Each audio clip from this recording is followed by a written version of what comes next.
Regrets are something that we all have to live with. We all have things from our past that we wished had never happened, or maybe things that we wish had happened differently, or maybe things that never happened and we wish they had happened.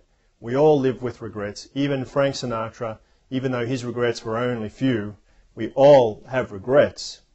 And if there's anyone who has not had regrets, I want to know your secret, because I believe we all live with some level of regret. Now, there's a woman who did a study. She'd been a nurse in palliative care, and she did a study of what all the major regrets that people feel on their deathbeds. And she came up with 5 major regrets.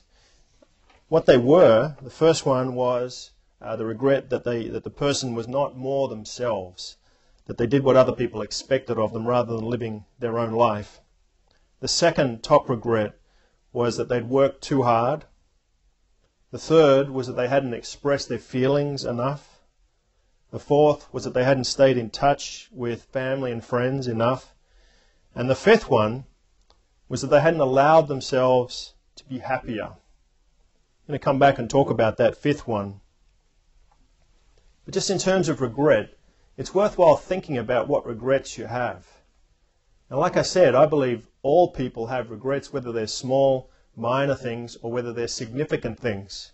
Now, I know as a father with a son who's about to go off to college, that even though we have a good relationship and he's a great kid with a very promising future and a great high school career, even despite all that, I still have some regrets. I wish we'd had more time together. I wish we'd had more experiences that we could always look back on together. I wish we'd never argued. So I have regrets, and I wish things had been different. And just to say you're not supposed to have regrets, which is what a lot of people do, is not really true to the reality of being a human being.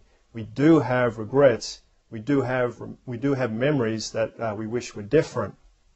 So rather than denying them, I'm interested in exploring a profound, transformative, and sustainable way that we can genuinely take what was in the past, heal it, let it go, and live in an authentic way in the present. Now, I wish, like many people wish, that it would be as simple as taking one of those old Etch-a-Sketch toys. You know, the ones with the dials, and you just shake them, and whatever you've been working on, it just disappears, and you start all over again. Unfortunately, life is not like that. It's not as simple as that, as to just shake your memories. Shake those haunting memories and let them go. It takes a little more work. So I want to explore that idea around regrets.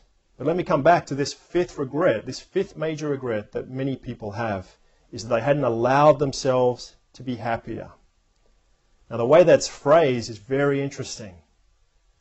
You see, you can't change what happened in the past, but you can change the meaning that you create out of those events.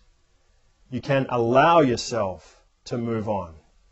You can allow the past to be what it was, and then you can allow yourself to move on from that past and choose the story that you're going to live your life by. So the number one point when it comes to regrets is that you don't delete memories, you transform memories. A healed memory is a transformed memory, not a deleted memory. So life is not like an Etch-a-Sketch. But you do have a choice in every moment to choose the story that you live your life by.